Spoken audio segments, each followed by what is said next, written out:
This spreadsheet solves for two questions. One, for those of you who have been saving for retirement for a while, you can see what your projected income will be during retirement.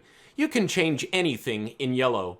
In this first example, we'll assume that you can earn 10% per year, that you have 10 years until retirement, that your current portfolio size is $250,000, and that you're adding an extra $500 per month until you retire.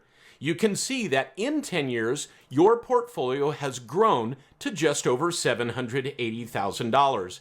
Based on what is known as the 4% rule, you'll be able to withdraw about $2,600 per month, which is estimated to last 30 years. We can also solve for required savings. In other words, how much do I need to save each month based on my retirement goal?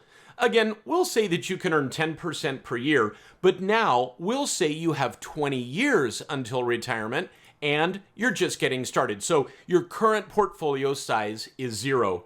In all my years of retirement planning, most people feel that 20 years to save is plenty of time. But let's see what you think. If you want $5,000 per month during retirement, you will need to save nearly $2,000 every single month for 20 years.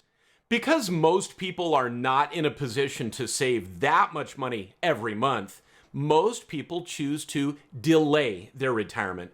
Now let's say instead of retiring at 65, like you wanted to, you add another 10 years to give yourself time to save. So you're going to save for 30 years.